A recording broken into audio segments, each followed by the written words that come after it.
ये 3D है। 3D में हम घन स्टार्ट कर रहे हैं। पहले घन क्या हो गए, जैसे कैरम बोर्ड में, मतलब सॉरी लूडो की जो गोटी हो गए वो, इसकी मतलब जितनी भी होती हैं वो एक ही होती हैं। 3D का मतलब ये है, जैसे ये पर ये जो पावर बैंक है ये घन ना होगा, ये घनाभ है। इसकी लंबाई, चौड़ाई, ऊंचाई ये है, जो मोटाई हो ये ऊंचाई हो है। ठीक है, इसमें कितनी कितनी भूमि सतह है, पहली, नीचे की 2, तीसरी, चौथी, पांचवी, छठी। ठीक है, और किनारे कितने हुए हैं, एक किनारा, 2 किनारा, 3 किनारा, 4 किनारा, 4 इधर, 4 नीचे। ठीक है, और ये साइड में। ठीक है, 5, 6, 7, 8 ये किनारे, 8 किनारे हैं। तो ये हमारा आ गया। पार्श्व पृष्ठीय क्षेत्रफल कितना है इसका, 4a²। डायरेक्ट इतना मतलब ना ही दिमाग लगा के याद ही कर लो, 4a²। कुल पृष्ठीय क्षेत्रफल 6a²। आयतन इसका AQ। अब विकर्ण है इसका a√3। इसे जब ये पूछे ना सबसे लंबी छड़ी कौन सी है, मतलब है यहाँ से शुरू होगी और यहाँ एंड में आके रखी जाएगी, जो सबसे लंबी होगी ऐसा करके। तो वो है हमारी a√3। और वर्ग में पूछे तो a√2 होगा और घन में a√3 होगा।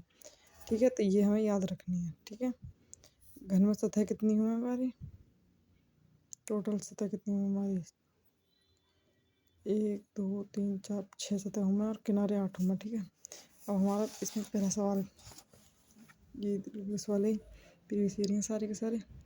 एक घन का पृष्ठीय क्षेत्रफल ज्ञात कीजिए जिसका किनारा 11 है।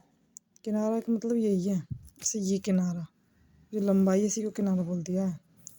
ये किनारा 11 दे रखा है, तो ए दे रखी 11। घन का पृष्ठीय क्षेत्रफल याद करो, पृष्ठीय क्षेत्रफल क्या हुआ हमारा 6a²। 6, मैंने थोड़ा ध्यान दिया है कि पृष्ठीय क्षेत्रफल और पार्श्वीय शब्द लिखे तब तो करेंगे पूरे, वरना पृष्ठीय भी लिख दिया, कुल पृष्ठीय लिखे, कुल मिलाकर यही लिखना। मैंने पीछे भी देख लिया, तो जहाँ जब पार्श्वीय शब्द उतरे जब ही देखा मैंने, पृष्ठीय पूछा तो ज़्यादातर यही निकालना होगा। तो एक वैल्यू 11 है, तो 6a², 6 एक वैल्यू 11 का स्क्वायर 121, 7 7 26 आ गया। अगला हमारा, अगले सवाल में हमने मतलब घन का भी घनाभ का भी संग संग कर दिया है। घनाभ क्या हो गए, घनाभ ये जो है ये घनाभ ही है, इसमें लंबाई अलग चौड़ाई अलग। तो ये हमारा, ये लंबाई, ये चौड़ाई, ठीक है, और ये ऊंचाई, इसकी मोटाई बोलते हैं, ऊंचाई बोल दो। ये लंबाई, ये चौड़ाई, और ये जो है ये मोटाई या ऊंचाई। ठीक है, अब इसका आयतन क्या हो गया, LBH। ये 3 सतह पड़े ना, गुणा कर दो LBH। ठीक है, पृष्ठ क्षेत्रफल क्या होगा इसका 2LH। इसी से गुणा करो LHBH। इन सतहों की सबकी गुणा करनी है 2 बार। ठीक है, 2 मतलब मैं तो एक बात करूँ, डायरेक्ट ना रट लो तो ज़्यादा बेहतर, समझ नहीं सकता, क्योंकि मैंने समझने की बहुत कोशिश करी और मतलब ऐसी बात ना समझी हुई चीज़ याद रहे मैं, लेकिन मेरे हिसाब से अगर इन चीज़ों को डायरेक्ट याद कर लो ना, ऐसा मैं गोला का याद है 4/3 πr³ कुछ ना दिमाग लगाना, डायरेक्ट रटा हुआ है 4/3 πr³। जैसे वृत्त का क्षेत्रफल है πr², तुरंत याद है ना, तो कुछ सोचना ना पड़ रहा। मैं तो यूँ कह रही हूँ तुरंत याद करो, LH गुणा BH। ठीक है, बस याद कर लो 2LHBH। LB का ही में है कि जब कुल पृष्ठ हो जाएगा तो उसमें LB और जुड़ जाएगी बस। ठीक है, बाकी याद करो विकर्ण, उसमें क्या था हमारा a√3, इसमें L का स्क्वायर, B का स्क्वायर, S का स्क्वायर, इसी को सॉल्व करो, जब ए रख दोगे तो 3a², a² में से a बाहर आ जाएगी रूट में से, और 3 अंदर अंदर जाएगी, तो वो जब भी √3 है। ऐसा बचा, छोड़ो बात को मिलाकर डायरेक्ट याद करना, मतलब रखो बस। ठीक है, तीनों चीज़ याद रहेंगी ये। अब हमारा सवाल अगला ये है कि 3 सेंटीमीटर, 4 सेंटीमीटर, 5 सेंटीमीटर भुजा वाले 3 ठोस घनों को पिघलाकर एक नया ठोस घन बनाया जाता है। ठीक है, इस प्रकार बने घन का पृष्ठ क्षेत्रफल ज्ञात कीजिए। मैंने पहले बताई कि किसी भी 3D ID में 3D जो हमारी चीज़ें, एक चीज़ को पिलाकर दूसरी में परिवर्तित कर दो तो हमेशा आराम से चाहे, तो कि फिर भी घनाभ को घन में बदल रहा है, बेलन को गोले में, सब चीज़ें मैंने बताई, सब चीज़ें बदल जा सके, पर उनके आयतन बराबर होगा हमेशा। ये करा है 3 4 सेंटीमीटर 5 सेंटीमीटर वाले 3 ठोस घनों को 3 ठोस घनों को बदला गया अलग अलग। देखो 3 है ठोस घन, पहला इतनी का, दूसरा घन इतने का, तीसरा घन इतने का एक नया ठोस घन बनाया जाता है। इस प्रकार बने घन का पृष्ठीय क्षेत्रफल ज्ञात करना है। तो इसे कैसे याद करेंगे? मैंने घना बना मतलब बता दिया, पर कोई बात ना, काम तो आएगा ही। घन की बोल रहा है ना ये, तो एक होता है 3 ठोस घनों को पिघलाने पे जो आयतन है वो एक नए ठोस घन का आयतन होगा। ठीक है, तो पहला घन 3 ठोस है तो आयतन एक क्यूब होगा। आयतन घनों का आयतन तो एक क्यूब होगा। 4 वाले का 4 की क्यूब, 5 वाले का 5 क्यूब और नया ठोस घन 27 चौक 16 64 55 25 125। ठीक है, इनको जोड़ोगे 216 आएगा। तो ये नया घन आया। नया घन, घन का तो भाई एक का क्यूब लिखा जावे, 216। तो एक का इसे इधर करोगे तो जैसे घनमूल होगा तो वो 6 का आएगा। ये 216 6 का होगा। अब पूछा हमसे घन का पृष्ठीय क्षेत्रफल, मैंने पृष्ठीय क्षेत्रफल बोला या संपूर्ण बोला वही लिखा जाएगा।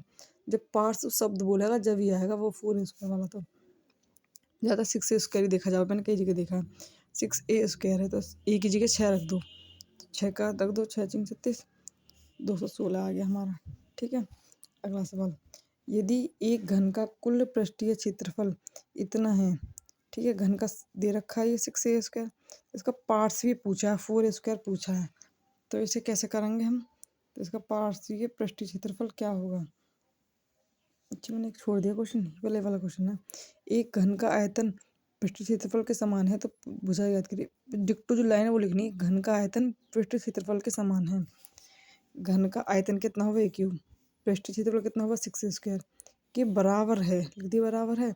जब एक ही घन है तो यह ए वैल्यू भी तो सेम होंगी। तो एक की घात 3 है, एक की घात 2 है, तो एक की घात एक मतलब 2 कट गई, यहाँ बस एक ही तो बचा, एक ही घात। एक बराबर या ना समझ में आई तो ऐसा करके लिख सकें, एक की घात 3 6, एक की घात 2 एक 2 एक एक एक एक ए बराबर 6। ठीक है, तो हमारा ए बराबर 6 आ गया। भुजा की लंबाई तो पूछिए, ए आ गई। यदि एक घन का कुल पृष्ठीय क्षेत्रफल इतना दे रखा है तो इसका पार्श्वीय पृष्ठीय क्षेत्रफल कितना होगा? कैसे निकालेंगे इसे? घन है, उसका कुल पृष्ठीय क्षेत्रफल कितना दे रखा है हमें? 34 56। ठीक है, ये पूछा 4 स्क्वायर। पहले 6a स्क्वायर की वैल्यू रख दो इतनी, 6 से काटो, 6 6 पंजे 30, 4 बचे, 6 सत्ते 42, 3 बचे, 6 छीं 36, ए स्क्वायर बराबर 576। ए बराबर क्या आ गया? 24, क्योंकि 25 की 625 हुआ तो 625 से एक कम, 625 थोड़ा समथिंग तो 24 का। ये ठीक है, पार्श्वीय पृष्ठीय क्षेत्रफल पूछेगा। ये पार्श्व शब्द लिखा है ना, तो 4a स्क्वायर हो गया, एक वैल्यू रख दो 24 का स्क्वायर 576, 23 04 आ गया आंसर। ठीक है, और हमारा अगला सवाल, यदि 10 5 और 6 आयाम वाले एक ठोस घनाभ की बात करी गई है को इकाई लंबाई के घन बनाने के लिए पिघलाया जाता है। ध्यान देना है, यहाँ पे मैंने गड़बड़ कर दी सवाल में, मतलब जब मैं कर रही मैंने ध्यान न दिया। इकाई लंबाई मतलब लंबाई दे दी कि एक इकाई का मतलब एक ही तो होगा। इकाई लंबाई के घन बनाने के लिए पिघलाया जाता है, तो ऐसे सभी घनों की लागत क्या होगी यदि एक घन की लागत 20 रुपये है? ठीक है, तो कुल मिला के ये कह रहा है कि जो हम घन इतनी घन LBH, क्योंकि घनाभ की दे रखी है ना, ये LBH दे रखी है, को पिघला के इकाई घन एक घन एक आएगी, एक ही बराबर एक आएगी। ठीक है, तो ऐसे सभी घनों की लागत क्या होगी यदि एक घन की 20 रुपये है? तो पता कैसे निकालेंगे? ऐसे निकालेंगे, LBH जो है ना, ये आयतन, ये इकाई घन के बराबर है। इकाई घन का मतलब ये हो जिसकी पावर 1 या 3 हो। ठीक है, तो यहाँ कुछ संख्या एक होता है, ये एक घनाभ को जब तोड़ेंगे, इकाई घन में तोड़ेंगे तो कुछ तो चीज़ आएगी। इसे मतलब इसे तोड़ के इसे पिघला के छोटे छोटे घन बनाएंगे तो कितने घन बने टोटल? सेम वो वाली चीज़ है यहाँ पे। तो कितनी कितनी जो चीज़ है ये कितनी है? शब्द है, बस इस शब्द का घुमाव है। ध्यान से पढ़ने की कोशिश करो। यदि 10 5 6 आयाम वाले एक ठोस घनाभ को इकाई लंबाई के घन बनाने के लिए पिघलाया जाता है, कि घन बनाने के लिए, तो ऐसे सभी घनों की, वो जो सभी घन है की लागत क्या होगी यदि एक घन की 20 रुपये? तो पहले वो सभी घन निकाल से कितने हैं वो घन। तो ये 300 वैल्यू किसकी है? 300 वैल्यू है हमारी, से। ठीक है, समझ में तो आएगा कि LBH हमारा आयतन आ गया। ठीक है, ये हमारी इकाई घन के x की संख्या है, और x संख्या कितनी है मतलब एक घन वाले कितने एक्स हैं, ठीक है, एक्स है हमारे वो घन। इनकी वैल्यू है 10, 5, 6 बराबर एक्स। एक ही वैल्यू, एक के लिए तो एक ही आ गई अब। तो ये आ गए हमारे 300। तो घनों की संख्या कितनी है, 300। अब एक घन की 20 रुपये मूल्य लागत है, तो 300 की कितनी होगी, 6000। ठीक है, 300 गुणा 20, ठीक है, तो हमारा 6000 आ जाएगा। 20 रुपये की कितनी वो लागत होगी, जब एक घन की लागत 20 रुपये है तो। अगला सवाल हमारा, यदि एक घन के सभी किनारों का योग 48 सेंटीमीटर है तो उस घन का आयतन ज्ञात कीजिए। भाई इस बताऊँ, इस सवाल को तो मैं भी कंफ्यूज हो गई कि मतलब मैं ये कंफ्यूज हो गई कि किनारा क्या चीज़ है। बाद में समझ में आई कि किनारा सतह तो ये है, सतह कितनी हो में 6, किनारा ये चीज़ ये। अब बताइए किनारा घन में कितनी, जैसे हमारी कैरम बोर्ड सॉरी लूडो की गोटी उसमें कितने किनारे हो में, तो भी ध्यान दियो 8 किनारे हो में। कैसे, 1, 2, 3, 4, 4 ऊपर हैं, 4 जस्ट नीचे हैं, ठीक है। अब इस चारों के अलावा ये साइड में जो 2 हैं ये भी तो किनारा ही है। ये 4 इधर, 4 नीचे, 2 ये और 2 ये, तो 4, 1, 2, 3, 4, ठीक है। कितने हुए टोटल, 8 कैसे हुए किनारे, एक कितने हुए ये 4, मैं कंफ्यूज हो गया तो 4 तो ये दिखाई दे रहा है पूरे किनारे, 1, 2, 3, 4 और 4 ये रहे, यही किनारे माने जाएंगे शायद। थोड़ा कुछ मिला गया, मतलब मेरे हिसाब से बस मुझे इतनी पता है कि किनारे 8 में। वो कैरम बोर्ड में खुद निकाल भाई कैसा है, मैं तो खुद कंफ्यूज हो गई कैसा है, पर 8 में किनारे, ठीक है। 8 की वैल्यू कितनी दे रखी है, 48, तो एक की वैल्यू कितनी आ गई, 6, 8 6 48। आयतन पूछा है, ए में लगभग 6 वैल्यू 216 आ जाएगा, ठीक है। हमारा अगला सवाल, ये 44वां सवाल हमारा, 3 सेंटीमीटर, 4 सेंटीमीटर, 5 सेंटीमीटर की भुजाओं वाले 3 छोटे घनों को पिघलाकर एक बड़ा घन बनाया जाता है। छोटे घन पिघलाए जा रहे हैं, सेम जैसे ये वाला ना, कौन सा वाला ये वाला सवाल है, ये वाला सवाल, छोटे छोटे घन पिघला के बड़ा घन बनाया गया। ऐसे ये वाला है कि ये छोटे घनों को पिघला के एक बड़ा घन बनाया गया। छोटे घनों और बड़े घनों के संपूर्ण पृष्ठ का क्षेत्रफल का अनुपात। पैनिक न होना बिल्कुल इस सवाल को देखकर, क्यों, पहले छोटे छोटे घन देखनी है ये, ठीक है। पहले इनको पिघला के बड़ा घन बना, पहले इतना ही देखो बस। जाहिर सी बात है कि इन छोटे छोटों को जोड़ेंगे, पहले इनका आयतन निकालेंगे, इन आयतनों को जोड़ेंगे बराबर बड़े का आयतन, बड़े की ए निकली आएगी हमारी। तो आपके पास सोचना होगा, पूछो कर, ठीक है।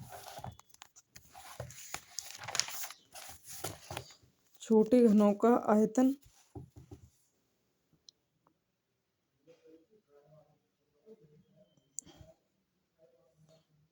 छोटे 3 छोटे घनों का आयतनों का योग बराबर बड़ा घन, ठीक है। 3 छोटे घनों के आयतनों का योग बराबर बड़े घन का आयतन, ठीक है। तो 3 का क्यूब प्लस 4 का क्यूब प्लस 5 का क्यूब बराबर बड़े घनों का योग। बड़े घन का आयतन मतलब बराबर निकलेगा ये, ठीक है। मैंने बताया ना आयतन बराबर ही निकलना जोड़ के। 27, 44, 64, 55, 25, 25, 125, ठीक है, बराबर एक क्यूब। इन सबको जब हम जोड़ेंगे तो हमारा 216 आएगा बराबर एक क्यूब। तो ए की वैल्यू आ गई हमारी 6, ठीक है। तो बड़े घन, अब जब हमारी ए की वैल्यू 6 आ गई, अब हमसे पूछा क्या सवाल में, सवाल ने हमसे पूछा है सवाल ने हमसे पूछा है कि छोटे घन और बड़े घनों के संपूर्ण पृष्ठ के क्षेत्रफल का अनुपात पूछा है। मतलब बड़े और छोटे घन का संपूर्ण पृष्ठ निकालना, फिर बड़े घन का संपूर्ण पृष्ठ निकाल लो, 6a² हो गया। बड़े घन की वैल्यू तो बड़े घन की तो आई है, ये जो आई है a², 216 आएगा बड़े घन का एक संपूर्ण पृष्ठ। अब छोटे घनों का संपूर्ण पृष्ठ कैसे निकालेंगे, 6a1², 6a2², 6a3। तो a1 a2 जो है ना छोटे छोटे घनों की जो दे रखी, 3 4 5 छोटे छोटे घनों की जो दे रखी, छोटे एक घन की ये है, एक घन की ये, एक घन की है, ठीक है। तो 3 का स्क्वायर, 4 का स्क्वायर, 5 का स्क्वायर, 3 3 9, 4 4 16, 55 25, 6 कॉमन ले ली मैंने, 6 गुणा 50, तो 300 आ गए, ठीक है। तो हमारा आ गया छोटे घनों के संपूर्ण पृष्ठ प्लस अनुपात बड़े घनों का संपूर्ण पृष्ठ, 300 अनुपात 216, आ गया 25 अनुपात 18, ठीक है। अब हमारा अगला सवाल, तीन ठोस धातु के घन जिनकी भुजाएं इतनी है। अब तीन ठोस धातु के घन है अलग अलग दो, ठीक है, समझने वाली बात हो गई बस।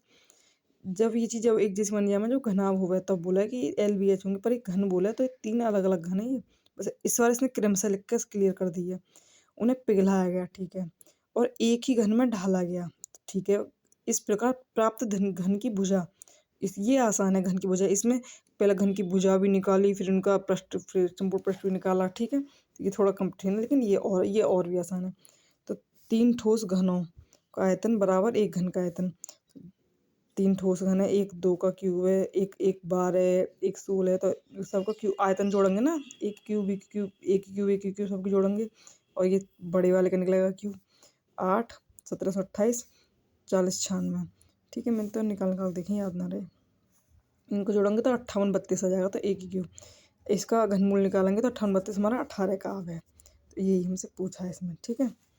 हमारा अगला सवाल, अब जो मतलब फिर भी 2022 मतलब ये 2022 में पूछे गए हैं घन वाले सवाल। भाई अब आ जाए, फिर से क्या दिक्कत है। 12 सेंटीमीटर लंबी 9 मीटर 12 सेंटीमीटर लंबी 9 मीटर ऊंची और 90 सेंटीमीटर मोटी LBH तीनों दे रखी हैं।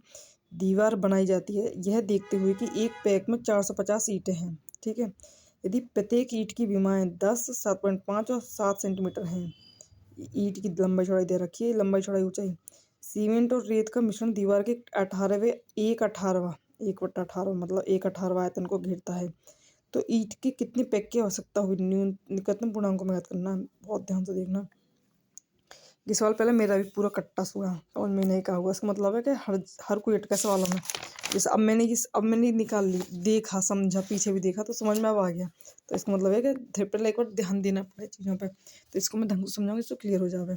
वैसे ये वाले सवाल कई जगह में LCS में भी आवे कि 12 मीटर लंबी 9 मीटर ऊंची और 90 सेंटीमीटर मोटी। पहले तो अगर मीटर और सेंटीमीटर में चीज़ें हैं तो एक चीज़ में कन्वर्ट करनी है पहले, ठीक है।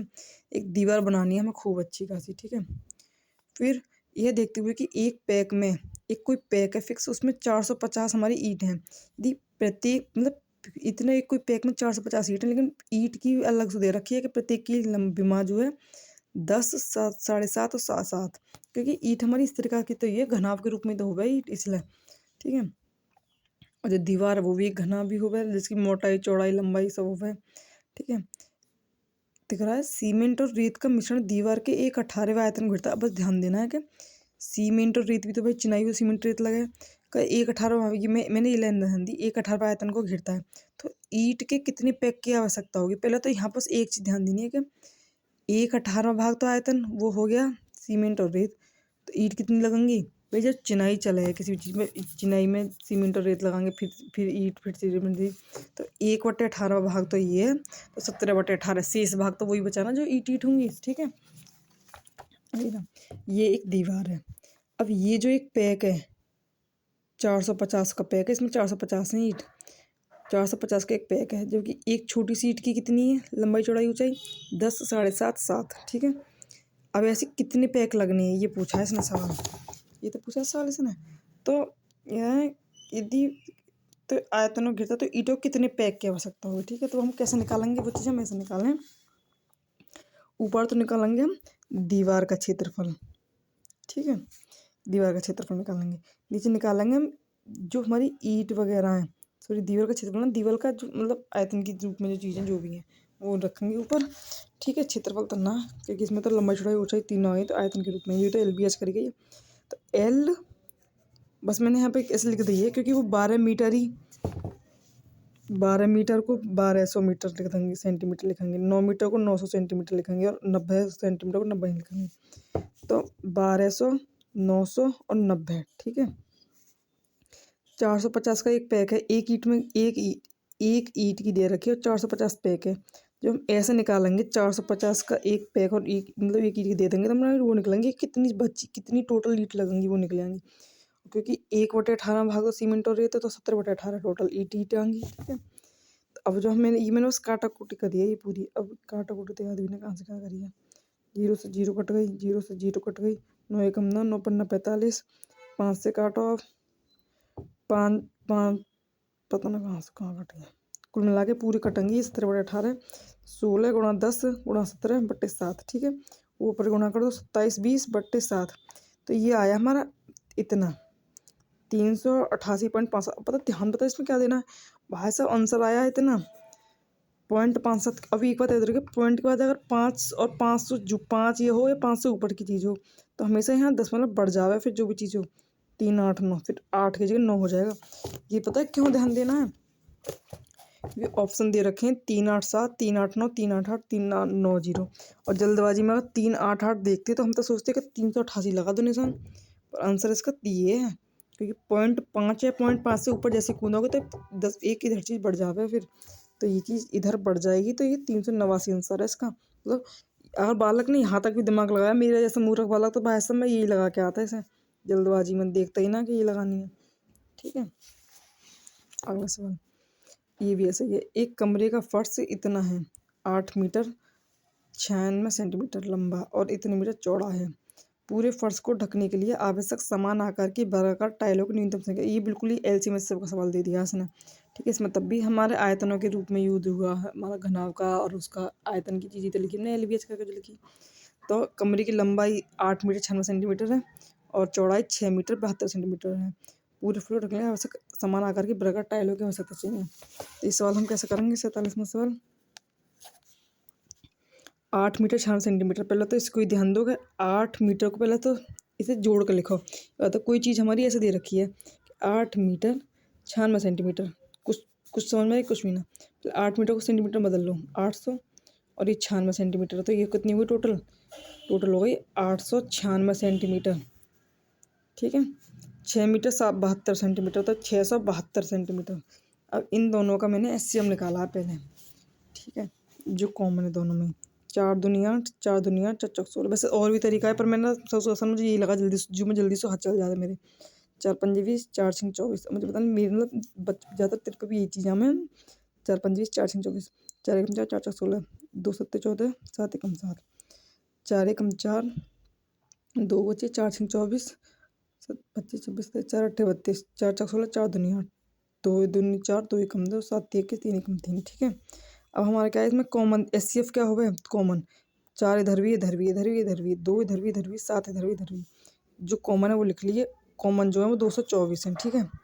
अब हमें क्या करना है, फर्श का क्षेत्रफल बट्टे वर्गाकार टाइलों का क्षेत्रफल, ठीक है। एक वर्गाकार टाइलों की संख्या निकाल लोगे तो जो भी दे रखी होगी इसमें न्यूनतम कह रहा है, पूरे फर्श को ढकने के लिए आवश्यक समान आकार की वर्गाकार टाइलों की न्यूनतम संख्या निकलवा रहा है, जो मतलब जो ऐसा करके निकला है वो कि फर्श का क्षेत्रफल लिख दो ऊपर, ये 896 और 672 जो भी है, लंबाई चौड़ाई तो यही थी ना। और बच्चे एससीएम वर्गाकार बोला तो जो एससीएम है यही होगा 224 224, काटोगे तो ये 3 बार कटेगा पूरा पूरा, जब जाहिर सी बात है जब इन्हीं की चीज़ें तो कटे। यहाँ देख लो 3 चौक 12, 3 दूनी 6 एक साथ, 3 दूनी 6, 3 बार कट रहा है, 4 चौक 16, 4 दूनी 8 और 1 9, 4 दूनी 8 4 बार कट रहा है, तो 3 चौक 12 12 हमारी न्यूनतम टाइलों की संख्या, ठीक है। अगला, एक कलम की अधिकतम लंबाई ज्ञात कीजिए जिसे 6 सेंटीमीटर 4 सेंटीमीटर 2 सेंटीमीटर विमाओं के घनाकार बक्से में रखा जाता है, ठीक है। अधिकतम लंबाई वो वाली बात है, वो जैसे ये है तो इसमें सबसे ये ऐसा ना यहाँ से शुरू हो नीचे वाली यहाँ पे ख़त्म हो, वो वाली जैसे कुछ चीज़ें मैं यहाँ से यहाँ, लेकिन वो घन घन की चीज़ है, तो घन में तो भाई वो वाली बात हो गई कि इस कोने से शुरू होकर इस वाले कोने उस बाहर के कोने से सबसे लंबी वाली, तो उसकी मैंने क्या बताई पीछे, एल का स्क्वायर बी का स्क्वायर एच का स्क्वायर का अंडर रूट, वही लेना है हमें। तो एक और सवाल पढ़ लो दोबारा से। एक कलम की अधिकतम लंबाई याद कीजिए जिसे 6 सेंटीमीटर 4 सेंटीमीटर 2 सेंटीमीटर विमाओं के घनवाकार बक्से में रखा जाता है। ये घन का होता तो करते अंडर रूट 3 है, और घनाकार तो करेंगे ऐसे, अधिकतम लंबाई और विकर्ण under root L square B square H square. L की वैल्यू रख दी, बी की वैल्यू रख दी, एच की रख दी 36 16 4 56, तो 14 चौका 56, तो 4 में से 2 बाहर आ गए, 14 अंदर ही रह जाएगा, ये हमारा आंसर आ गया, ठीक है। अगला सवाल हमारा ये है कि कोर ए वाले 3 बराबर घन एक पंक्ति में आसन्न रूप से रखे गए, इस प्रकार निर्मित नए घनाभ का संपूर्ण पृष्ठ क्षेत्रफल ज्ञात कीजिए। बस कुछ भी ना है, हमें थोड़ा सा दिमाग लगाना पड़ा सवाल में कि ए घन वाले एक और वाले मतलब 3 बराबर घन है सबकी ए एक पंक्ति में रख दे गए हैं, तो फिर ये जो इन्हें एक पंक्ति में ऐसे रखोगे भाई नया घनाभ भी तो बनेगा फिर, तो वो मैं दिखा नहीं कैसे बनेगा। ऐसे बनेगा क्या, ये एक घना, ये वाला एक चिपका के एक और रख दिया बराबर में, फिर एक और चिपका के बराबर में रख दिया। जब 3 बराबर में रख दिए तो अभी दिखने में कैसा लग रहा है, अभी ऐसा लग रहा है घनाभ बन गया। जब 3 ऐसे एक इधर इतनी वाला इतना वाला रख दिया बराबर में, तो ये टोटल 3 हो गए, इधर इधर, ठीक है। तो ये चौड़ाई, ये ऊंचाई और लंबाई कितनी हो गई भाई, जुड़ के जब रखेंगे तो ये 3 हो गई, घनाभ बना दिया। देख रहा है, ठीक है। तो अब ये करा इसका घनाभ का संपूर्ण पृष्ठ क्षेत्रफल निकालो। तो लंबाई कितनी हो गई घनाभ की, 3 है। चौड़ाई और ऊंचाई तो वो ही रही जो एक घन की थी पहले से, घन की तो ए ही थी, वही ए इसकी रही। घनाभ का संपूर्ण पृष्ठ क्षेत्रफल निकाला तो वो क्या होगा, 2LV BH HL। तो एल कितनी है हमारी, 3 है, बी यही है, बी और एच यही है, एच ये, एल ये 3 है। तो 3 A का स्क्वायर, ए स्क्वायर 3 A का स्क्वायर, 3 4 5 6 7, 7 स्क्वायर, 7 दूनी 14, 14 A का स्क्वायर आ गया हमारा इसका आंसर। खत्म हो गई है। बस ये सवाल फिलहाल तो ना पूछेगा, लेकिन ये सवाल अच्छा खासा है। जब मतलब एकदम से अगर आ जावे तो कुछ भी ना करना, थोड़ा सा बस हल्का सा ध्यान देना चाहिए, मैं बता दे रही हूँ इसे। जैसे मतलब अगर कोई घनाभ का आयतन पूछा है तुमसे और दे रखी है क्षेत्रफल के, क्षेत्रफल है तीनों क्षेत्रफल दे रखे हैं उसके आसन्न क्षेत्रफल, तो कुछ मत करिए, तीनों क्षेत्रफलों की गुणा कर उसका वर्गमूल निकाल देंगे और आयतन निकल जाएगा। मतलब ये कई बार मेरे से भी छूटा ये सवाल, इसमें तो दिल इसमें तो ना दे रखा पता ना कैसे, पर ये मतलब अच्छा है ये सवाल। तो कभी भी घनाभ का आयतन पूछेगा घनाभ का तुम्हारे का, तो उसके आसन्न का क्षेत्रफल दे रखे हैं तो तीनों गुणा करके वर्गमूल निकालना है। एक घनाभ के 3 आसन्न फलकों का क्षेत्रफल 32 centimetre square, 24 centimetre square, 48 centimetre square है। घनाभ का आयतन ज्ञात कीजिए। तो ये घनाभ का आयतन तीनों क्षेत्रफलों के गुणा का वर्गमूल, 16 दूनी 32, 6 चौक 24, 8 छः 48, तो 16 में से 4 बाहर आ गए, 6 में से 6 बाहर आ गए और 4 दूनी 8 और ये भी 8 बाहर आ गई, तो 192 आ गई।